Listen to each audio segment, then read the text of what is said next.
Welcome to the Rising in Real Time podcast. Rising in Real Time is a living conversation among three women who are not only talking about healing, but embodying it. Each episode is a snapshot of our collective becoming, the tender, the raw, and the radiant. Together, we rise through stories of ancestral remembrance, sacred ritual, and embodied freedom. This isn't a show about being healed. It's a devotion to what it feels like to rise again and again in real time. I'm Christine. I'm Sia. And I'm Shashetta. Let's get into it. Hola. Hello. How y'all doing? Hi. Great. Hey. How are you? I'm good. I'm doing really good. I must say, like, all this grounding I've been doing is keeping me nice and like.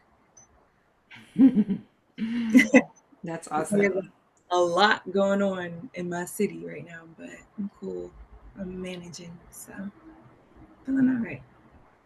Yeah, I think it also is helping me as well because I got a lot going on. I'm just like, you know what? One thing at a time. We're not going to focus on all the things that need to happen. Just going to take them bit by bit. Exactly. So I think too, that's why I'm like, it's just like, I'm here. What about you, Christine? That's exactly it. I'm here, showing up where I need to be, where I'm asked. And other than that, keeping my head down and focusing on what's right in front of me. So that's the vibe. I love it. Yeah. So I know we're coming together today to discuss our first baby together, the Moon Child Ebook that we created. And this is exciting. We've had her for a little while, but it's time for her sippancy. It's time for her. I love that. Yes. We didn't do those when we had baby. I mean, is that like an old school thing? Sippancies? Girl, I don't know if it's like a Southern thing or what, but people just start getting bored. So they were just finding a whole bunch of reasons to have a party. People come over. Yeah, I feel like it's definitely a Southern thing, and it's also a cultural thing because a lot of African cultures do that as well. Like they call it the naming ceremony. Yes, I do know the naming ceremony. So, which is similar to, sippancy. Okay. Yeah, a reason for a party. Well, had I known, I mean, I do have tea, but we could have had some more snacks. We might have needed to have some champagne or something. We can do that later. Yes, the Sip and See for Moon Child Ebook. I love it. So, all right, Moon Child, what is it? It's our sacred companion to understanding ourselves, like our inner child, and any of our children's emotional well-being, right? Understanding their moon placements, because the moon is all about emotions, how you are, what is the word I want to say? Like how you're set up, or how you're shown how your emotions are displayed to the world. I'll say it like that. But it also like dives a little bit deeper because it also talks about, like that mother and how she may have showed up or not shown up in your earlier years and currently. So it's just like in my mind, it's just a great tool to like use in a lot of different ways pertaining to emotions.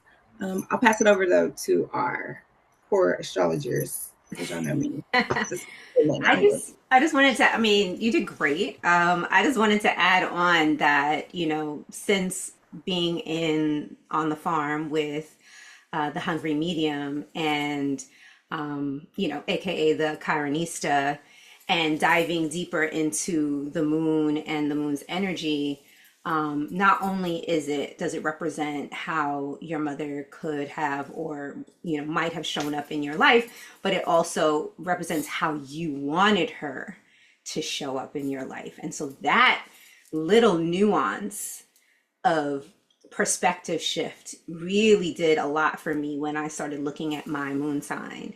especially in relation to your Chiron wound, which we're not going to get into too much right now. But definitely, those things are kind of linked together because our emotions are how we, what we desire, how we our young self really wants to be nurtured, wants to be loved on, wants to be acknowledged, and so knowing what your moon sign is, knowing your moon placement, and what those characteristics, attributes of them are, could be really helpful to understanding how your inner child, because we still have a child within us, whether we are 2 or 20 or 75. That inner child is always alive in us, and it's a way to remain connected to him or her, so, or them. What else do you have to add, Christine? Anything you want to add on? Yeah, that's all beautifully said.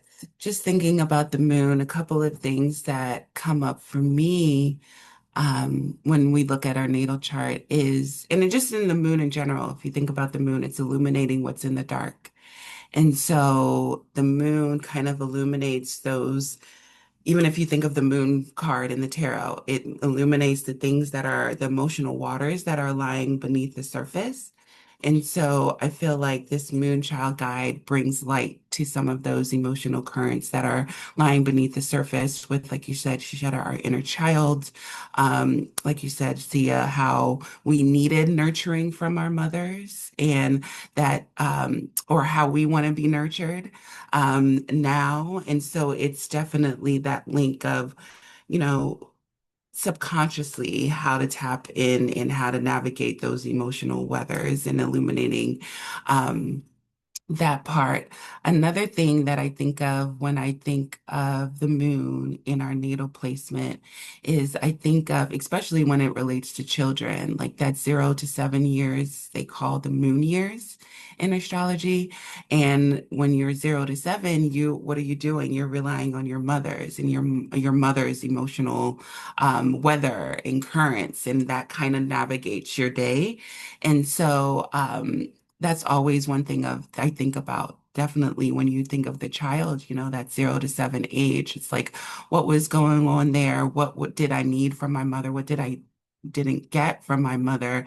And looking at your natal moon sites can give a little bit of clues into that, and can potentially connect you back to that period in time of your life, in regards to knowing what you need around you to be nurtured and to feel emotionally safe, because the moon in some ways is safety, right? Cancer rules the moon, so that safety component too. So what do you need?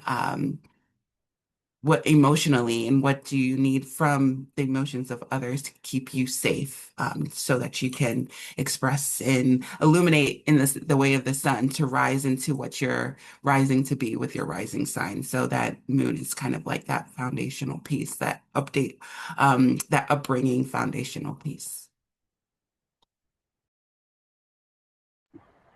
Come through with the facts, because that was beautifully stated.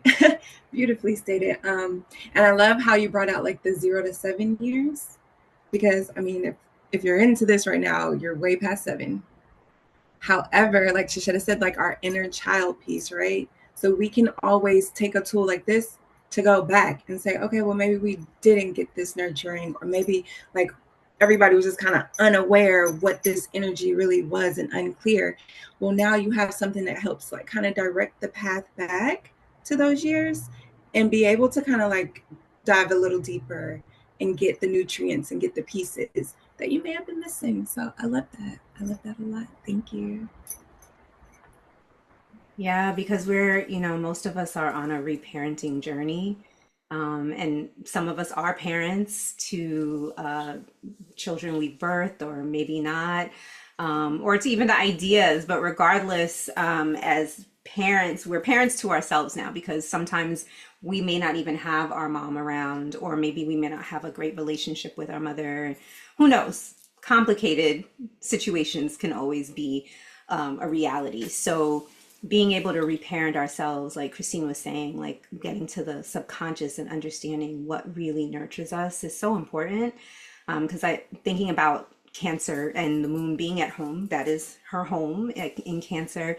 Just thinking about, feeling like you might have been called a crybaby, and now getting the permission to understand that that's actually how you release energy, how you heal, how you can move on. Allowing yourself to shed those tears is actually really healing for you, and maybe that's something that could help you reclaim and empower yourself as you move forward in life. And so I feel like we have lots of things like that within the book, to help tips and explanations about how the moon shows up in each sign by element.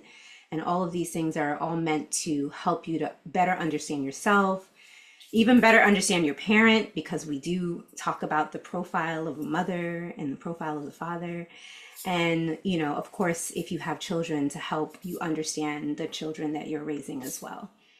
So I think we thought of everything.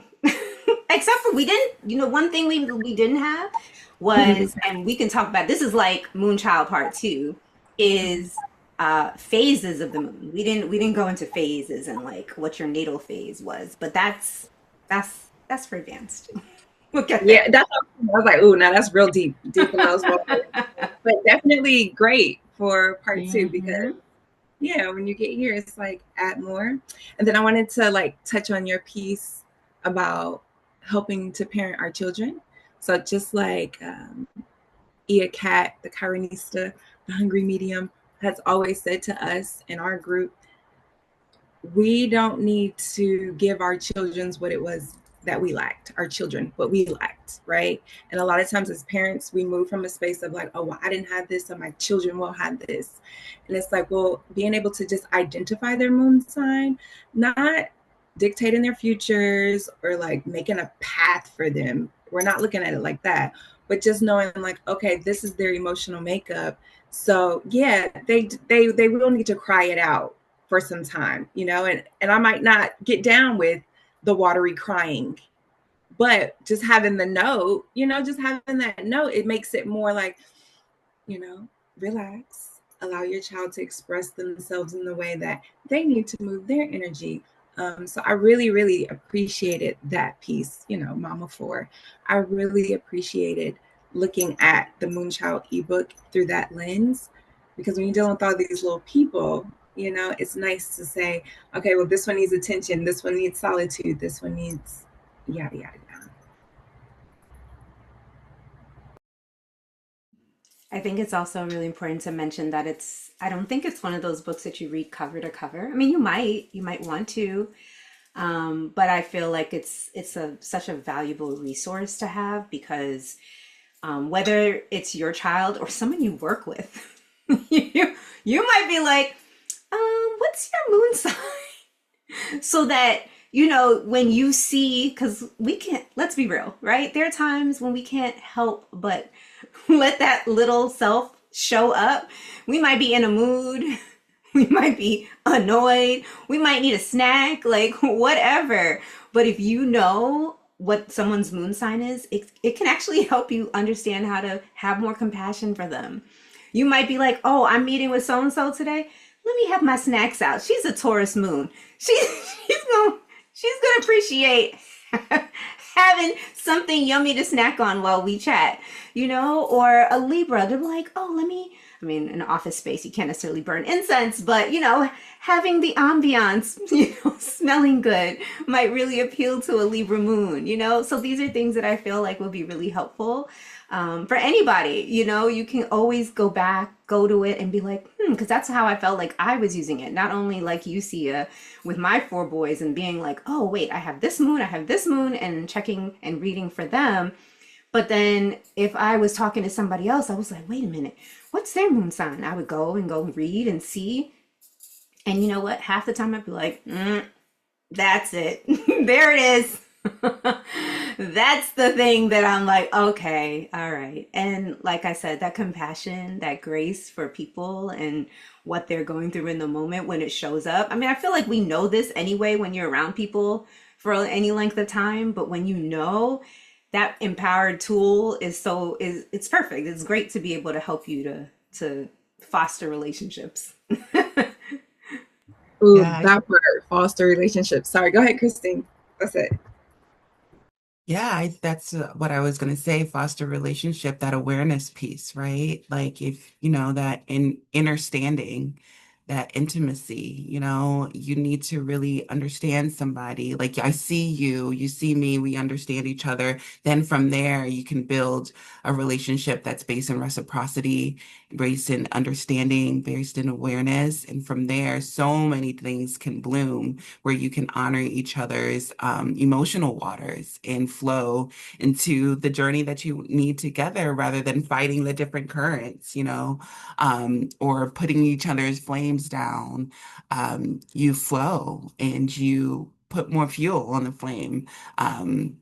If you are aware, of their signs. So I think that's such a important piece. So yeah, utilizing it as a tool of awareness. It's not something that you read cover to cover, but it's like a trigger. It's like, oh, let me go back.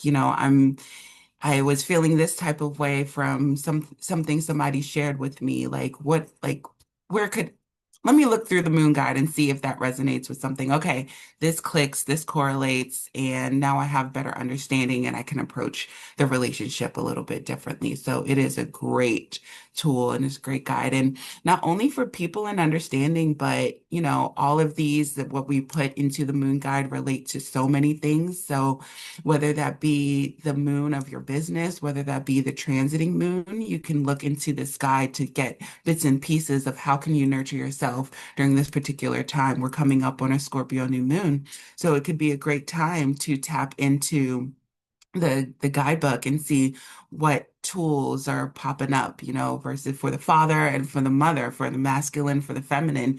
There's so many different dual ways that you can use this amazing resource and tool. So not just thinking of being as it's like something for the child or the parent, but what are the different things in our lives that we parent or that we consider our children? Um,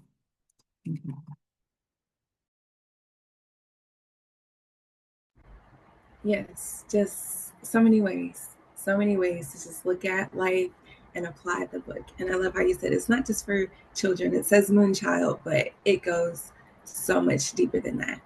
Um, I think it would be like a cool time to kind of show the book off a little bit and talk about what we have inside of the book. Absolutely, I can share it. And also, I just wanted to highlight too, Christine, because that was such a good point about being able to use it as a guide during the different phases of the moon. So it was there, it's there, it's just hidden there.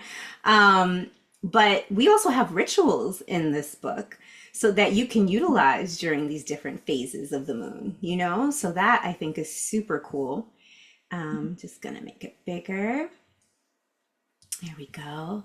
There she is. This is Moon Child. Ooh, that was really quick. I didn't mean to do that. Jumped. But look at how pretty. There it is. This is our table of contents so that you can see all that's there. And I love the fact that, it's our baby, so I think this, of course, I'm going to love everything about her. I love everything. do we Do we want to share just for the people that, like a quick overview of the table of contents for those who may not be able to visually see, but may be Absolutely. listening through audio? Yes, I was just going to say that I love the fact that we organized the book by element too, because I thought that that was a really great way to organize it. So here in the table of contents, we have all the different things you can find within the book. So we have a section called Moonlight as Medicine, Reparenting with the Moon. Then we have a section to teach you, show you how to use the book. We've also talked about it. So even if we didn't write it in there, please take any of the things that we've said so far as ways to utilize the book. We have tips for the journey. We have an astrology glossary in case there are any terms and you're new to astrology and you don't really know many terms, or you don't need to. We have some basic terms and definitions for you. Then we have the moon signs explained, the emotional blueprint of the soul. and a note talking about working with the ancestors. Sia, do you want to talk about that a little bit more? Absolutely. So in our work, we're always finding a way to venerate our ancestors. They very much walk with us on this benevolent journey to healing, and it only felt right that we incorporated them into the book and made space for whoever was using the book to also highlight and venerate their ancestors. So this piece about working with the ancestors is just for you to really tap into your, I like to say my foremothers. That's just the journey that I'm on currently. And those are the ancestors that I like to shine a lot of light on. And if you look in there, I did a little shout out to my peoples. Those is my ladies on the page. But yeah, just having them with us and, lighting your candles, saying your prayers, so that as we raise the inner child in ourselves or the children around us, or really any work that we put forth, we know that they are with us and that they're guiding us and helping us to understand these placements. Beautiful. Love it.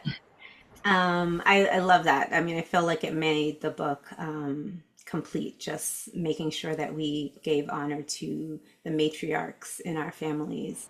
Because that's the moon. She's the biggest matriarch. Yes. She's the biggest matriarch. And I wanted to add that too, like healing your moon, working with your moon, as we talked about, like the mother, those foremothers, the matriarchs, like you're also healing a piece in them as well. So that was like a core reason of bringing them forward in this space. Okay, sorry. That's all good. I love it. And so after that section, that was like our, opening of the way. And then now we move into the sections where you can find your moon sign by element. And we started with fire. And so within that section, we have Aries, Leo, and Sagittarius moons. Then we have the earth moons, Taurus, Virgo, and Capricorn.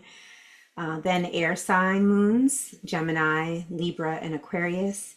And then, of course, last but not least, our water moons, Cancer, Scorpio, and Pisces. And then we have some sections for you some space if you choose to write notes, lunar reflection and integration, anything that triggers anything for you in the book, anything that brings up something. It's a space for you to jot down what you feel, what comes up. And then we have some closing affirmations and actually, I'm sorry, I got it mixed up. Lunar reflection and integration. Why am I forgetting what that is? Somebody can help me out. I'm like, I thought that was our note section, but no, we actually have a note section. So while we're doing that, I'm going to continue on. We have our closing affirmations and then supporting tools and resources. We have other things that you can find. We have ways to find us, how to find us, little bits about us. And then we have our note section. So anybody get to see what the lunar reflection integration was? I can go there. Yeah, I got you. So there are questions in that section just to help you, integrate. That's why we have that integration word there, what you read. So asking, like, one of the questions is, which moon sign spoke most deeply to your inner child? Or what would it look like to offer your child or even yourself the emotional support of your moon sign that was described in the book? So it's just helping you kind of like to just dive deeper. Maybe you don't know exactly where to start in your reading, and like, okay, you can go over to this page and it'll help kind of guide that journey of understanding your moon sign a little bit better. I love it. I wanted to go to Scorpio moon just because the moon is currently in Scorpio, and just give us a little ability to see a little snippet. That's the word I'm looking for of what you would find here. So if you have a Scorpio moon, here we have written, you are the alchemist of emotion. Your feelings are intense, private, and transformative. A Scorpio moon child often feels everything in secret, beneath the surface, behind the eyes. You carry emotional X-ray vision, sensing truth and trauma like a second skin. Your love is loyal, your intuition unmatched. Your core needs an emotional landscape. You need emotional depth, honesty, and trust. Surface level connection feels hollow. You require safe containers for your intensity, spaces where you don't have to hide your bigness or your pain. When betrayed, you may withdraw or try to control what you cannot understand. And some affirmations are: my death is divine. I release what no longer protects me. I am safe to feel, safe to heal, and safe to transform. I'm going to stop there. I don't know if you guys want to do any more, but I think I think you got a good little idea of what is inside the book and what you can find. Our Scorpio new moon is coming up. So even hearing that tad bit, like being able to take those affirmations and understanding, like, hey, this depth is divine, right? Going deep is like your birthright. It's who you are. And that's another reason why I love like our moon placements. For anybody who hasn't come to terms with who they are, you're still trying to fit in, make space for yourself. These placements help you to fully step into just being yourself and being okay with it. Kind of like how I mentioned with the children, we all need different things. And as a whole, we need you to show up as who you are. So you're never too much or too little. You are just enough. You're enough. So I really liked that part. I like everything. Like you said, it's our baby. It's hard not to like it. Exactly. It's so beautiful. It's such a beautiful tool that we all can use. And so we hope that you all check it out. And with it, with the purchase of the ebook, you get access to our Rooted Radiant Rising Notion portal. So in that portal, there's lots of information, but we'll be dropping things to come. But in it, there is information on reparenting your child. And we go into a lot of the sign placements and all of that. So it's just extra tools as well as some extra resources for you too. We talk a little bit about Chiron. So there's a little bit of extra bonuses in that portal, and that's free. You get access to that when you purchase the book as a special bonus. So many goodies. Oh my goodness. You know what I thought would be cool is if we shared what our moon sign was and talked a little bit about maybe if we learned anything new from writing our own book. Okay, I'll go first. So as you already know, I am a Taurus moon because I'm Taurus everything. But it really, what I liked about writing our book and what I learned in the process was how to put my Taurus in different compartments, because I do have so much of that Taurus placement and it just shows up constantly, right? It's easy to blur those lines. It's like, oh, well, I'm just Taurus. Like my big three is Taurus and this Taurus energy. But understanding like, okay, emotionally, what is it that I need? How do I need to show up? Oh, grounding my emotions. Like that is a big thing for me. Yeah. Being nurtured and not being the nurturer all the time is key for emotional stability in who I am. So I really liked how it gave me the space to really reflect on, okay, let's just look at your emotional side. And then let's see what it is that you need poured into you. And then emotionally, how you can pour into others without it just being like this one big wash. Yeah, I'll piggyback on that because I'm a fellow Earth Moon, so I'm Virgo Moon. Um, and one thing that I really loved about this and was illuminated to me was the rituals, the grounding rituals. So with the Virgo moon and similarly to Sia, I have a lot of Virgo placements, with it being my rising and my south node. So with that in conjunct, so with that comes a lot of different elements and composures, but being able to compartmentalize them or put them in different categories is just so helpful. So when thinking about my emotional landscape, and for me, ritual, being a Virgo, having so many Virgo placements, ritual is very important to me. It's how I do my routines. I do my routines through ritual. And the things that I do on a daily day basis are done via ritual. So I really love the rituals that were provided here of for the Virgo moon of writing things down, getting out the mental clutter, and again, Earth moon. So going into the forest, burying them, writing them. That's been a beautiful ritual for me to help nurture my emotions when there's a lot of things going on, being able to go into the earth and to do one of the practices that came through from the moon guide of writing out that mental clutter and just giving it to another elemental or another mother for us, which is the earth, is just been really supportive for me. I love it. And pulling in the rear, another Earth moon and also a Taurus moon. I always forget that we're both Taurus moons. So in addition to everything that Sia and Christine have talked about and uplifted, as far as having an Earth moon, one of the things that really stood out for me, because I do have a good decent amount of stuff in Taurus, some heavy, important placements there. And just reminding myself that hard work is not my journey. Now, not to say that Taurus energy is not related to hard work. We can work hard, but that is exactly why we need the rest that we need.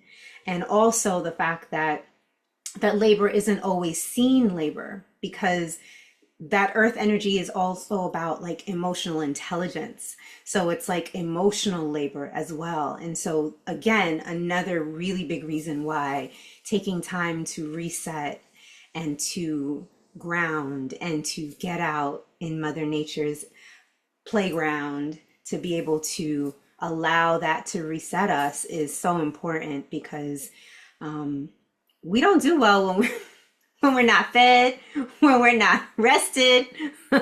You want me to become bullish? That's probably